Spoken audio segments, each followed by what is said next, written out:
ദൈവനാമത്തിന് മഹത്വമുണ്ടാകട്ടെ. പരിശുദ്ധ നോയമ്പിൻ്റെ 14-ാം ദിവസമായി ഇന്ന് സഭയായി തിരഞ്ഞെടുത്തിരിക്കുന്ന ചിന്താവിഷയം അളക്കപ്പെടാനാവാത്ത ദാനം, ദി ഇംമെഷറബിൾ ഗിഫ്റ്റ്. ഇതിന് ആധാരമായി തിരഞ്ഞെടുത്തിരിക്കുന്ന വേദഭാഗം വിശുദ്ധ മർക്കോസിന്റെ സുവിശേഷം 4-ാം അധ്യായം 21 മുതൽ 25 വരെയുള്ള വാക്യങ്ങളാണ്. വിശുദ്ധ മർക്കോസിന്റെ സുവിശേഷം 4-ാം അധ്യായത്തിൽ യേശു ഉപമകളിലൂടെ ശിഷ്യന്മാരെയും ജനങ്ങളെയും പലതും പഠിപ്പിച്ചു. യേശു ഉപമകൾ ഉപയോഗിച്ചപ്പോൾ ഒരു ആത്മീയ സത്യത്തെ ദൈനംദിന ജീവിതത്തിന്റെ ഒരു സത്യത്തോടൊപ്പം സ്ഥാപിക്കുക എന്നതായിരുന്നു ആശയം. ഇന്നത്തെ വേദവാക്യത്തിൽ ദൈവവചനം മനസ്സിലാക്കുന്നവരുടെ ഉത്തരവാദിത്തത്തെക്കുറിച്ച് യേശു പഠിപ്പിക്കുന്നു. പിന്നെ അവൻ അവരോട് പറഞ്ഞത്, വിളക്ക് കത്തിച്ച് പറയിൻ കീഴിലോ കട്ടിലിൻ കീഴിലോ വെക്കുമാറുണ്ടോ? വിളക്ക് തണ്ടിന്മേലല്ലയോ വെക്കുന്നത്? വെളിപ്പെടുവാനുള്ളതല്ലാതെ ഗൂഢമായതൊന്നുമില്ല, വെളിച്ചത്ത് വരുവാനുള്ളതല്ലാതെ മറവായത് ഒന്നുമില്ല. കേൾപ്പാൻ ചെവിയുള്ളവൻ കേൾക്കട്ടെ. ഏതൊരു വീട്ടിലും കണ്ടെത്താൻ കഴിയുന്ന ഒരു അടിസ്ഥാന വിളക്കിനെ കുറിച്ചാണ് യേശുവിടെ പരാമർശിക്കുന്നത്. വെളിച്ചം അതിന്റെ സ്വഭാവത്താൽ തന്നെ വെളിപ്പെടുത്തേണ്ട ഒന്നാണ്. സത്യവും അങ്ങനെ തന്നെ. വെളിച്ചം മറച്ചു വെക്കരുത്.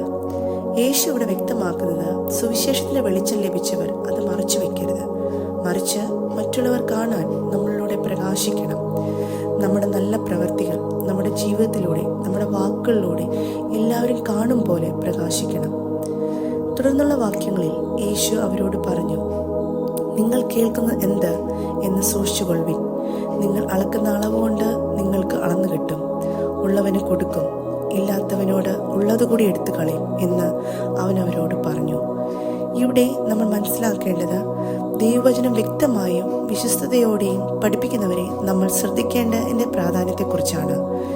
ദൈവത്തിൻ്റെ സത്യം മനസ്സിലാക്കാനും അറിയുവാനും നമ്മളെ ബൈബിൾ വായന സഹായിക്കും. ദൈവവചനം കേൾക്കുമ്പോൾ നമ്മൾക്ക് ശരിയായ ദിശാബോധമുണ്ടാകും. ദൈവവചനം കേട്ട് സന്തോഷത്തോടെ സ്വീകരിക്കുമ്പോൾ ദൈവത്തിൻ്റെ ആത്മീയ സമ്പത്തിൽ നിന്ന് നമുക്ക് കൂടുതൽ നൽകപ്പെടും. ദൈവം ലോകത്തിൻ്റെ രീതിയിൽ നിന്ന് നേരെ വിപരീതമായാണ് പ്രവർത്തിക്കുന്നത്. കാരണം ദൈവ സ്നേഹത്തെ പ്രതി നാം എന്ത് ചെയ്താലും നമ്മൾ ചെയ്യുന്നതിലും കൂടുതൽ നമുക്ക് ലഭിക്കും. ഇങ്ങനെ ലഭിക്കുമ്പോൾ പിന്നെയും പിന്നെയും കൊടുത്തുകൊണ്ടേയിരിക്കും. എന്നാൽ മടി കാണിക്കുന്നവരുടെ ഹൃദയത്തിലെ സ്നേഹത്തിന്റെ അഭാവം മൂലം അവിടെ ദൈവകൃപകൾ വേരുപിടിക്കുകയില്ല. യേശുവിന്റെ അനുയായി എന്ന നിലയിൽ നാം ദൈവത്തിന്റെ വിളക്കാണ്. നമ്മളെ ദൈവം ഇപ്പോൾ തന്നെ ഉപയോഗിക്കാൻ ആഗ്രഹിക്കുന്നു. അതിനായിട്ട് ഈ നോമ്പ് കാലത്ത് നമുക്ക് പ്രാർത്ഥനയോടെ ഒരുങ്ങാം. നമ്മുടെ മുറിയിലേക്ക് കൊണ്ടുവരുന്ന വെളിച്ചത്തിന് ദൈവത്തിന് ഒരു പദ്ധതിയുണ്ട്. Let us be the light of the world, proclaim our faith openly and shine out like the light of a lamp. Amen.